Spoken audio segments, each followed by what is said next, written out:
이제 음력으로 새해가 밝았습니다. 새해를 맞이할 때마다 사람들은 서로 축복을 해주죠. 새해 복 많이 받으시라고 축복해주고, 또 새해는 더 행복하시라고, 더 건강하시라고 축복해 줍니다. 모든 사람들이 이처럼 행복하게 살기를 원하지만, 그렇다고 해서 모든 사람이 다 행복하게 사는 것은 아닐 것입니다. 그러면 행복이 어디 있을까요? 우리가 원하는 그 행복, 그 어디서 그 행복을 찾을 수 있을까요? 어떻게 하면 도대체 행복한 삶을 살 수 있을까요? 많은 사람들이 생각하는 행복의 가장 중요한 조건은 일반적으로 봤을 때 아마 소유일 것입니다. 더 많이 가지면, 남들보다 더 많이 가지면, 더 부자가 되어지면, 지금보다 정말 남들보다 더 많은 것을 갖게 되어지면 행복해질 것이다라고 그렇게들 많이 생각합니다. 여러분, 그렇습니까? 정말로 그럴까요?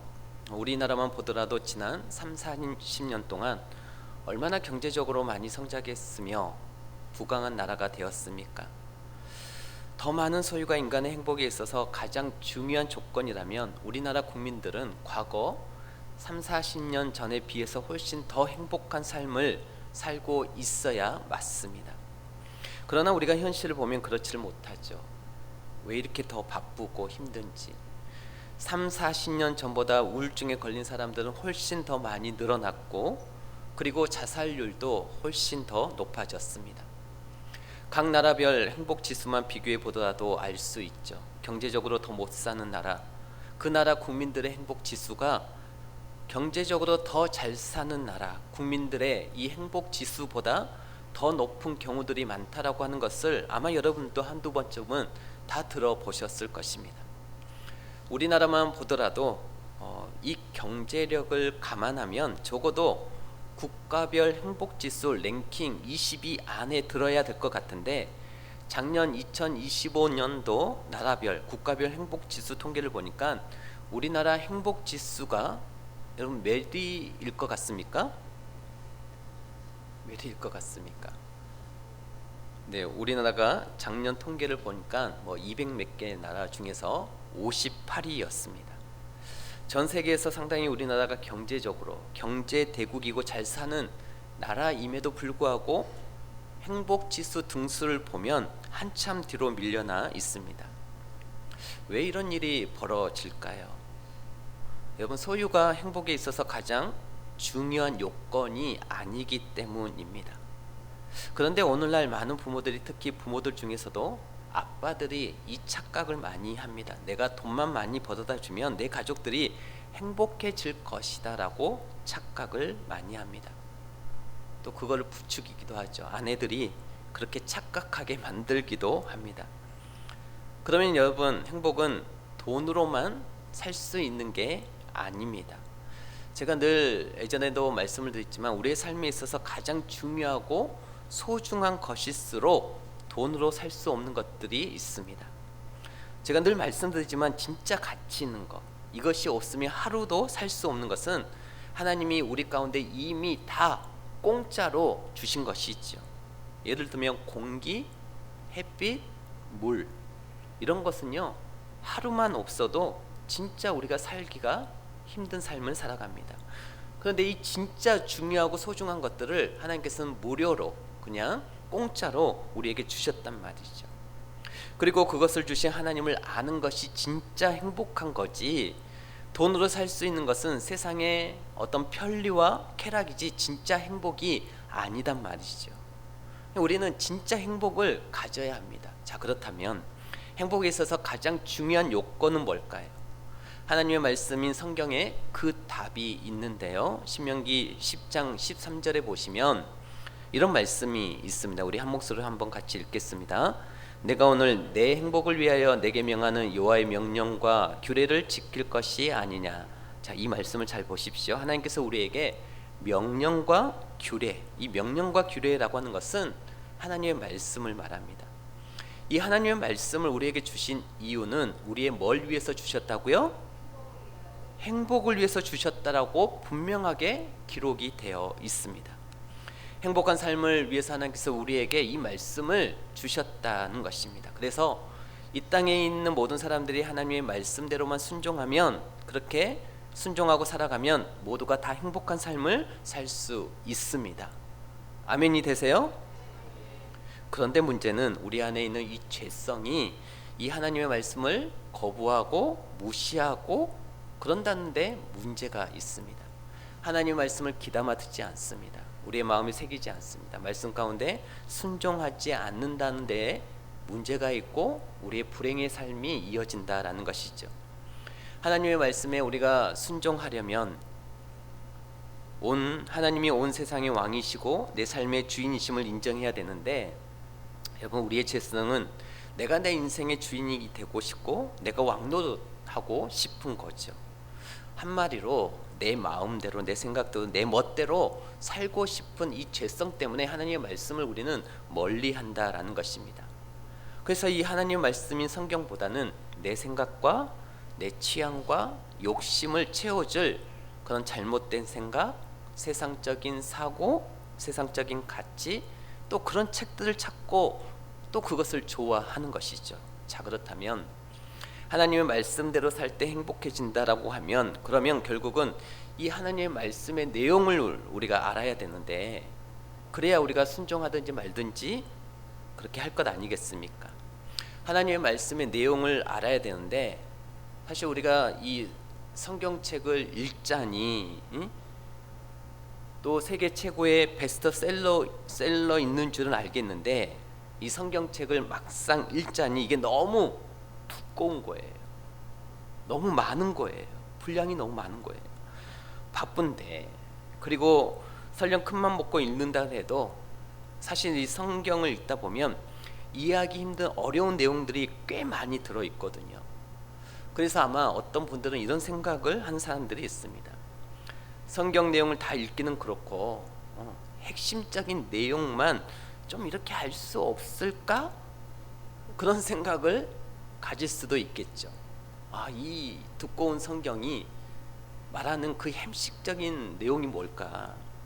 그래서 제가 알려드릴 테니 잘 들으시기 바랍니다. 그런 사람들을 위해서 예수님께서는 또 오늘 본문에서 그 답을 우리에게 주고 있습니다. 그 두꺼운 구약 성경을 예수님께서 오늘 본문 말씀에 보면 단 2계명, 2줄로 요약을 해서 우리에게 말씀해 주고 있습니다. 여러분, 기쁘지 않습니까? 네, 이 두꺼운 구약 성경을 다 읽기 싫어하는 사람들을 위해서 예수님께서 핵심만 간추려서 딱 2줄로 요약을 하였습니다. 단 2계명. 아무리 복잡하고 어려운 것도 여러분 고수 앞에 가면 쉬워지고 단순해지죠. 예수님이 구약 성경을 단 두 문장으로 요약하셨는데, 우리 함께 오늘 본 말씀을 다시 한번 읽도록 하겠습니다. 자, 예수님이 어떻게 구약 성경을 단 2절로 요약하셨는지 37절부터 40절까지 우리 한 목소리로 함께 같이 읽겠습니다. 예수께서 이르시되 내 마음을 다하고 목숨을 다하고 뜻을 다하여 주 너의 하나님을 사랑하라 하셨으니 이것이 크고 첫째 되는 계명이요 둘째도 그와 같으니 내 이웃을 내 자신같이 사랑하라 하셨으니 이 2계명이 온 율법과 선지자의 강령이니라. 아멘. 자, 여러분이 방금 이 말씀을 보시면 2계명으로 예수님께서 구약 성경을 압축 요약하셨는데, 이 2계명이 40절 끝부분에 보면 온 율법과 선지자의 강령이니라, 이게 성경의 핵심이라는 거예요. 그런데 그 2가지가 뭐예요? 첫 번째가 주 너의 하나님을 사랑하라 라는 말씀이 첫 번째이고, 두 번째는요, 내 이웃을 내 자신같이 사랑하라. 그러니까 여러분들이 이 말씀을 보면 사랑해 라고 하는, 이 사랑하라고 하는 이 말씀이 사실은 3번 들어 있습니다. 하나님을 사랑하고, 두 번째는 내 자신을 사랑하고, 세 번째는 내 자신을 사랑한 것처럼 이웃을 사랑하라. 그래서 사랑하라가 3번이 들어 있는 거죠. 우리의 행복을 위해서 하나님께서 말씀을 주셨는데, 그 말씀의 핵심 내용은 사랑하라 였습니다. 여러분, 이 사랑이라고 하는 단어 딱 들었을 때 이 사랑은 소유의 문제입니까? 관계의 문제입니까? 관계의 문제입니다. 이 말은 인간의 행복에 있어서 가장 중요한 요소는 소유가 아니라 관계라는 것입니다. 그래서 지금 예수님께서 성경의 핵심을 요약하면서 이렇게 말씀하시면서 소유를 언급하지 않습니다. 처음부터 끝까지 관계를 말씀하셨어요. 인생의 핵심도 신앙의 핵심도 행복의 핵심도 관계라는 거죠. 여러분, 우리가 우리의 삶 속에서 바른 관계를 맺으며 살아갈 때 그 바른 관계 가운데 진정한 행복을 누릴 수 있다라는 말씀입니다. 여러분, 돈만 많다고 그 가정이 행복하지 않습니다. 제가 늘 설교 시간에도 말씀을 드렸지만 제가 강남에 있는 팰리스 타운 그곳에 신방도 가보긴 했지만 그곳에도 아픔이 있고 어려움이 있고 또 불화가 있고 참으로 그 정말 듣지 못할 그 어려운 사정들이 있는 것을 보게 되어집니다. 여러분, 돈이라고 하는 것은 많으면 편리할 수는 있지만 행복은 다른 문제라는 것이죠. 행복은 관계입니다. 여러분, 친구가 많다라고 행복합니까? 진실한 친구가 있어야 행복한 거지, 교회에 교인이 많다라고 행복합니까? 진실한 마음을 함께 나눌 수 있는 그런 관계가 있을 때 행복한 거죠. 여러분, 사람의 관계는 크게 세 가지로 분류할 수 있습니다. 우리가 수많은 관계를 맺고 살아갔는데 수많은 관계를 크게 세 가지로 분류할 수 있어요. 첫 번째는 세상과 나를 만드신 하나님과 나와의 관계입니다. 이것은 조물주와 피조물의 관계이자 창조주와 창조물의 관계이죠. 이게 첫 번째 관계입니다. 두 번째는 나 자신과의 관계예요. 세 번째는 이웃과의 관계입니다. 여러분, 이 이웃이라고 하는 범주 안에는 부모, 형제, 자녀, 친구, 전부 이웃의 범주 안에 들어가죠. 자, 이 세 가지 관계를 잘 맺을 때, 다시 말해서 하나님을 사랑하고 그 다음은 나를 사랑하고 그리고 이웃을 사랑할 때 그 안에서 진정한 행복을 누릴 수 있음을 믿으시기 바랍니다. 그런데 여기서 중요한 것은 이 모든 관계의 첫 번째 단추가 되는 가장 중요한 관계가 무슨 관계라는 거예요? 나와 하나님과의 관계라는 거예요. 이 온 세상을 만드시고 또 나를 만드신 이 나와 하나님과의 관계가 모든 관계의 기초이자 첫 번째 단추라는 것입니다. 그래서 하나님의 사랑이 가장 먼저 나오는 것이죠. 우리가 하나님과의 바른 관계를 맺어서 하나님의 그 사랑으로 우리의 공허한 마음이 채워지기 시작할 때 비로소 자기 자신과도 바른 관계를 맺을 수 있고 이웃과도 바른 관계를 맺을 수 있다는 것입니다. 우리가 하나님의 사랑을 모르고 하나님을 사랑하지 않는 사람이 자기 자신을 온전히 사랑할 수 없습니다. 자기 자신을 온전하게 사랑하지 못하면 이웃의 범주 안에 들어가 있는 내 배우자도 이웃도 형제도 온전히 사랑할 수 없는 것이죠. 이 말은 무슨 말인지 제가 좀 더 풀어서 설명을 해드리도록 하겠습니다. 많은 사람들이 자기 자신을 자기가 온전히 사랑하는 줄 압니다. 제가 질문 하나 할게요. 여러분은 여러분의 자신을 온전히 사랑하고 계십니까? 내 자신을 온전히 사랑하고 계십니까? 네, 자신 있게 대답을 못 하시네요. 네, 조금. 네. 목사님, 저는 제 자신을 온전히 사랑합니다라고 방금 마음속으로 자신 있게 대답하신 분들에게만 다시 질문을 드리겠습니다. 여러분은 여러분이 가진 어떤 스펙이나 지위나 소유를 사랑해서 혹시 그래서 사랑하고 계시지는 않습니까? 아니면 어떤 아무 조건 없이 아무 상관없이 여러분의 그 존재 자체, 그래서 나 자신을 그래서 온전히 사랑하고 계십니까? 이렇게 두 가지로 질문해 볼 때 대부분의 사람들은 내가 가지고 있는 어떤 스펙이나 또 외모, 어떤 지위, 어떤 스펙, 직위 이런 것을 통해서 나는 내 자신을 드러내고 싶고 그런 자신이 떳떳하다고 생각하는 사람들이 많이 있다라는 것이죠. 그러나 이런 것들이 없어져도 여전히 지금처럼 여러분은 여러분의 자신을 사랑할 수 있겠습니까? 대부분의 많은 사람들이 그 화려한 조건 또 어떤 스펙, 이런 것들로 인하여서 자신을 사랑했던 것이지 자기 자신의 존재 그 자체를 사랑한 게 아닌 것을 보게 되어집니다. 특히 연예인들이 그러지 않습니까? 연예인들이 막 잘 나갈 때에는 자기가 뭐라도 된 것처럼 마치 세상에 자기가 마치 진짜 우상이 된 것처럼 자기를 막 드러내고 그러지만 그 인기가 떨어졌을 때 한없이 낮아지는 그런 모습들을 우리가 보게 되는 것처럼 여러분 이 사랑이라고 하는 것은 완전 다른 문제인 것이죠. 정말 순수하게 조건에 상관없이 나의 존재 자체를 사랑해 주는 사람이 만약에 이 세상에 있다면 아마 그 사람은 어떤 사람일까요? 그 사람은 아마 부모일 확률이 가장 높을 것입니다.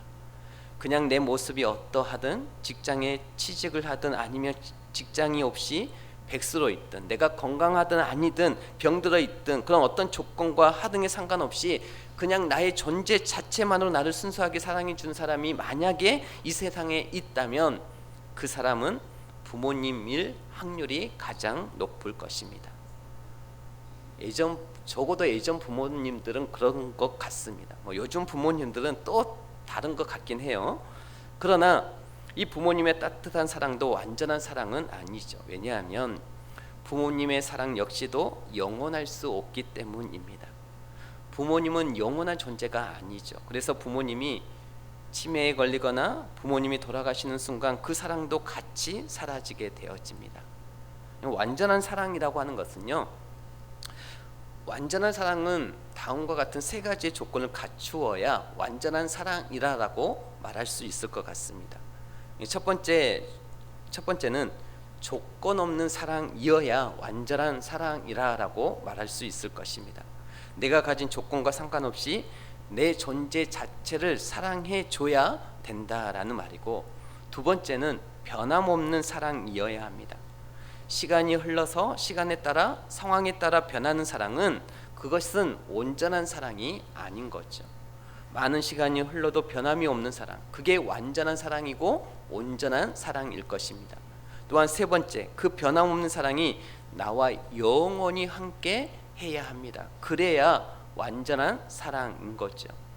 이 세 가지 조건을 충족하는 완전한 사랑이 있으니 그것이 바로 하나님의 사랑임을 믿으시기 바랍니다. 여러분, 하나님의 사랑은요, 조건 없는 사랑이에요. 우리가 어떤 자격을, 어떤 조건을 갖추어야 그 모습을 보고 사랑해 주시는 그런 사랑이 아닌 것이죠.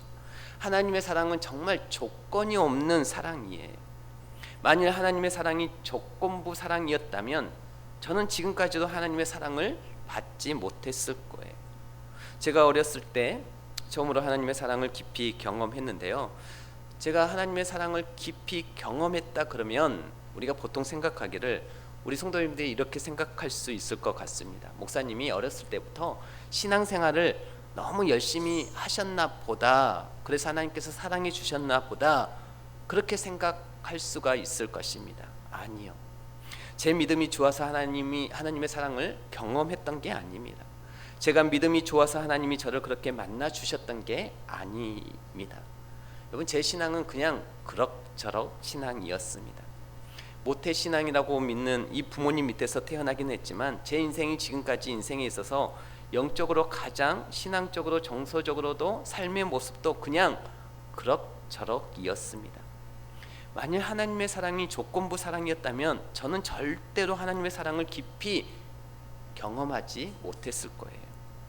그런데 하나님께서는 정말 한없이 부족하고 초라한 저를 만나 주셨습니다. 하나님의 그 사랑을 어느 순간 찾아와 주시고 끊임없이 저의 마음의 문을 두드려 주셔서 그 사랑을 깨닫게 해 주신 것이죠. 제가 하나님께 관심도 없고 제가 하나님을 찾지도 않고 또 세상 가운데 낙심 가운데 방황하고 있었을 때에도 하나님은 이미 오래전부터 저에게 관심이 있으셨고 저를 조건 없는 사랑으로 사랑하시고 계셨다라고 하는 이 사실을 뒤늦게 알게 됐습니다. 이 조건 없는 사랑, 그 조건 없는 끊임없는 그 사랑에 제가 결국 항복하게 된 것이죠.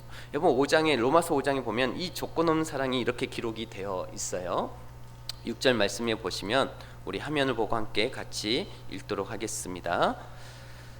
우리가 아직 연약할 때 기약대로 그리스도께서 경건하지 않은 자를 위하여 죽으셨도다. 하나님께서 우리를 언제 사랑해 주셨는가?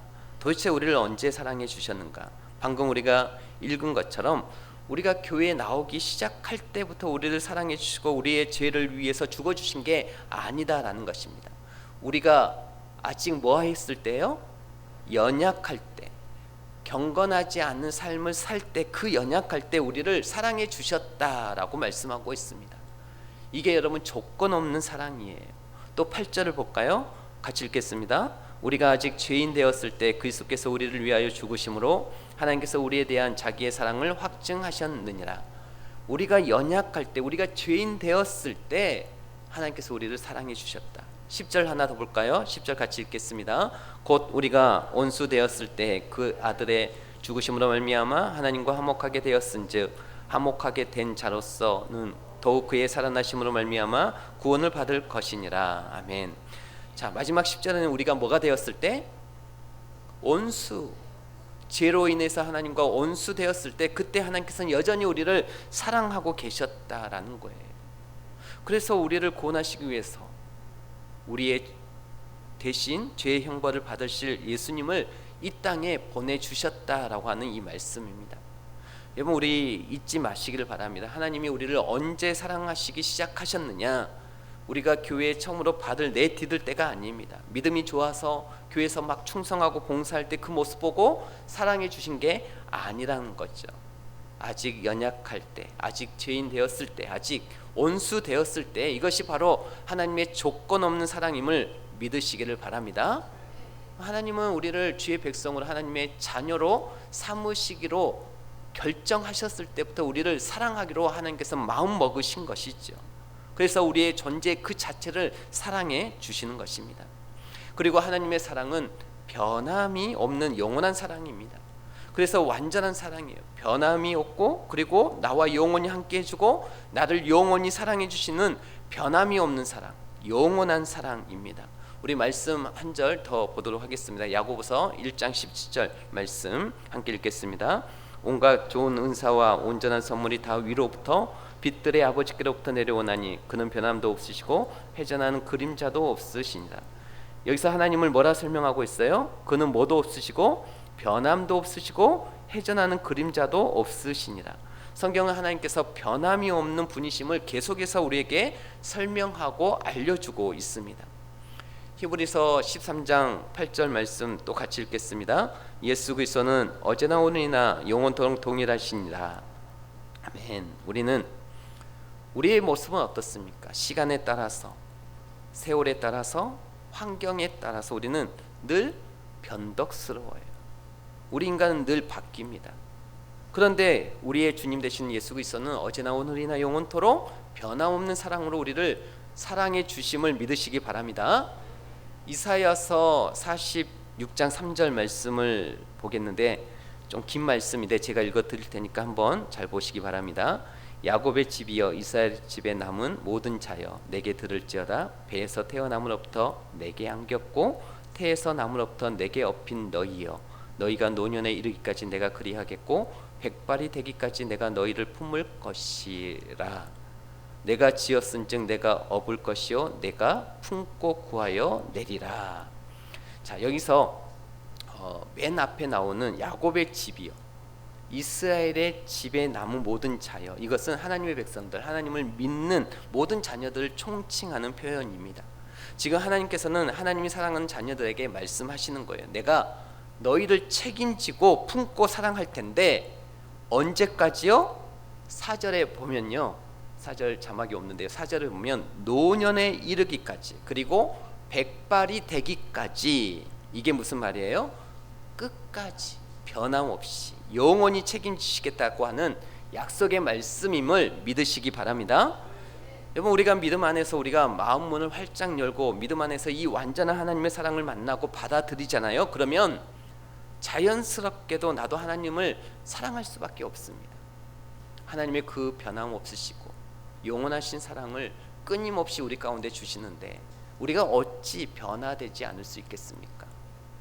모든 그 식물들이 햇빛을 받으면 변화가 있고 식물이 자라는 것처럼 하나님의 그 사랑을 우리 가운데 늘 비춰주시는데 우리가 어찌 그 어둠이 물러가지 않을 수 있으며 우리의 마음이 그 하나님이 주신 사랑으로 뒤덮여지지 않을 수 있겠습니까? 우리가 하나님을 사랑하지 않는 이유는 아직 그 하나님의 조건은 없는 사랑, 그 변함없는 사랑, 영원한 사랑을 제대로 못 만났기 때문이에요. 그 사랑을 진짜 제대로 만나고 경험하면 강요하지 않아도 자연스럽게 그 하나님을 나도 사랑하게 되어 있습니다. 그리고 그 완전한 사랑을, 그 조건 없는 그 변함없는 영원한 사랑을 받고 있는 나 자신 자체를 소중히 여기게 되어지죠. 나 자신을 존귀하게 여기게 되어집니다. 나도 이제는 내 존재 자체를 사랑하게 되어지는 것이죠. 내가 이렇게 하나님께 존귀한 존재고 사랑받는 존재구나.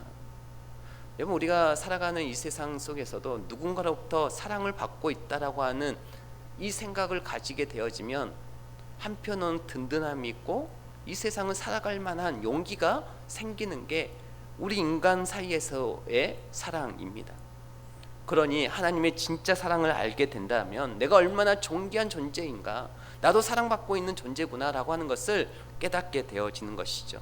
내가 무슨 세상적인 높은 지위를 가지고 있어서 사랑받을 존재가 아니라 나는 그냥 내 존재 자체가 하나님께 존귀한 존재구나 라고 하는 것을 깨닫고 나도 내 존재 자체를 사랑하게 되어지는 것이죠.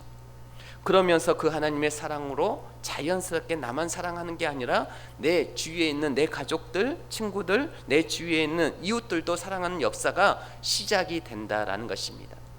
내 주위에 있는 사람도 사랑하되 그들의 약점과 단점까지도 품을 수 있는 그런 사랑으로 발전하게 되는 것이죠. 그러면서 사랑이 있다 보니 우리 안에 다툼이 줄어들고 그러면서 원수 같았던 관계가 조금씩 회복되어지는 것입니다. 그런 회복 가운데 우리는 진정한 뭘 누릴 수 있을까요? 행복을 누리는 거예요. 그 회복되는 관계 속에서 진짜 행복을 누리게 되는 것이죠. 그러나 반대로요, 사람이 아무리 가진 게 많아도 하나님의 사랑을 만나지 못하고 그래서 자신을 진정으로 사랑하지 못하고 내 주위에 있는 사람들을 사랑하지 못한다면 참된 행복을 누릴 수 없습니다. 늘 불평하고 늘 불만하고 또 자신을 한탄하며 환경을 탓하는 그런 모습으로 늘 살아가기 마련인 것이죠. 여러분, 행복은 더 많은 소유가 아니라 좋은 관계 회복으로부터 옴을 믿으시길 바랍니다. 좋은 관계로부터 와요. 그리고 그 좋은 관계는 이 세상과 나를 만드신 하나님과의 관계로부터, 내 의지로부터 나온 사랑은 한계가 있지만 하나님으로부터 나온 이 사랑은 한계가 없습니다. 그래서 그 사랑은 온수까지도 품고 사랑하는 그런 사랑이기 때문이죠. 우리가 하나님과 이 좋은 관계를 맺으면 자연스럽게 자신과 이웃을 사랑하게 되는데요, 자연스럽게 자신과 이웃을 사랑하게 되면 또 자연스럽게 따라온 행동이 있으니 그게 뭐냐면 그 사람, 사랑하는 사람들과 나눈다라는 거예요. 함께 내가 가지고 있는 것을 나누게 되어 있다라는 것입니다. 나의 소중한 시간을, 나의 소중한 물질을, 나의 소중한 재능을, 나의 기도를 그 사랑하는 사람들과 나누게 되어지죠. 드디어 움켜쥐는 삶이 아니라 펴서 흘려보내는 삶을 살기 시작하게 되더라라는 것입니다. 여러분, 그래서 우리는 늘 손을 펴면서 사랑합니다, 축복합니다 해야 될 줄 믿습니다. 네, 나누어야 돼요. 진정한 사랑을 만나지 못해서는 우리는 늘 이렇게 움켜쥐고 더 많이 쌓는 삶을 살아갑니다. 그래, 우리가 하나님의 사랑을 만나잖아요. 그러면 하나님의 마음을 가지고 그 사랑으로 사랑하게 되어집니다. 대상을 가리지 않고 아무런 대가도 바라지 않는 것이죠. 그리고 하나님을 기쁘시게 해드리기 위해서 하나님의 영광을 위해서 자원해서 나누고 흘려보내는 삶을 살게 되는 것입니다. 여러분, 우리는요 진짜 사랑하는 관계 속에서 내가 가진 것들을 조금이라도 흘려보내고 나눌 때 그때 여러분 놀라운 행복이 우리 안에 있음을 믿으시기 바랍니다. 여러분, 제가 약 15년 전에 단기 선교 2군데를 갔다 왔어요.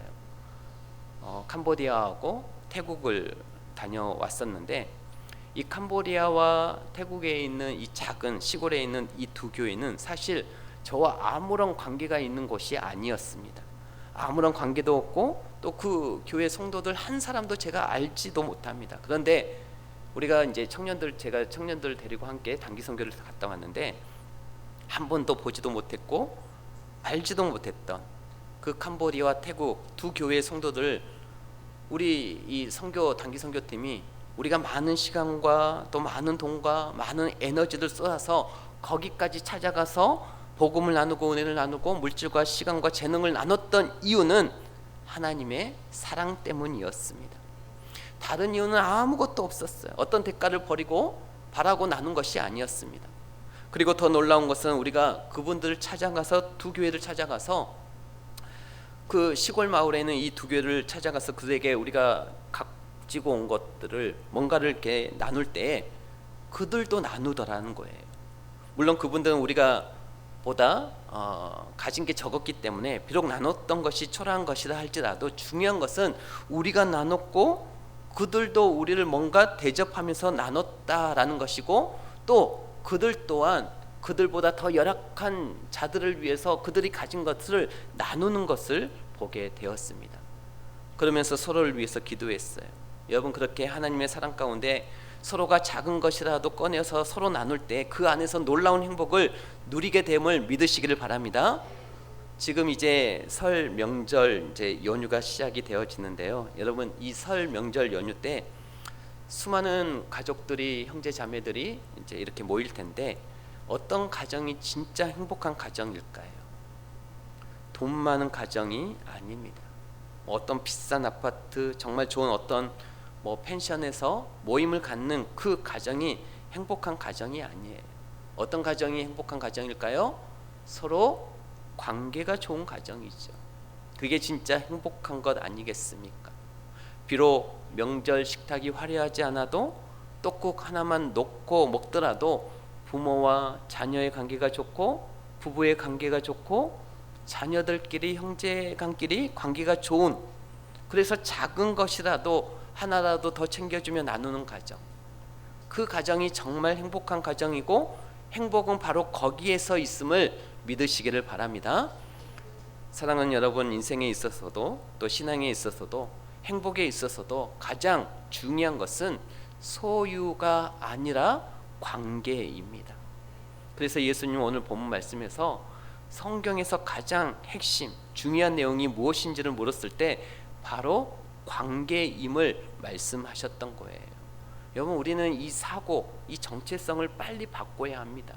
여러분, 우리는 많이 가질수록 우리가 행복하다라고 하는 이 마귀가 심어주는 이 잘못된 사고를 빨리 탈출해야 합니다. 진정한 행복은 관계에서 온다라는 거예요. 주 너의 하나님을 사랑하고 내 이웃을 내 자신과 같이 사랑하라. 소유를 말씀하지 않으셨습니다. 관계를 말씀하셨어요. 이제 음력으로 새해가 시작이 됐는데요.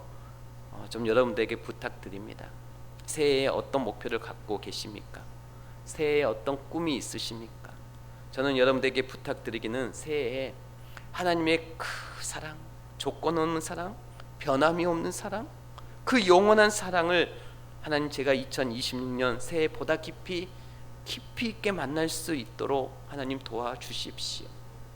그 사랑으로 인해서 저의 공허한 이 가슴이 가득 채워질 수 있게 하나님 도와주십시오. 이것이 2026년도 여러분들의 중요한 인생의 목표가 될 수 있기를 주의 이름으로 축복합니다.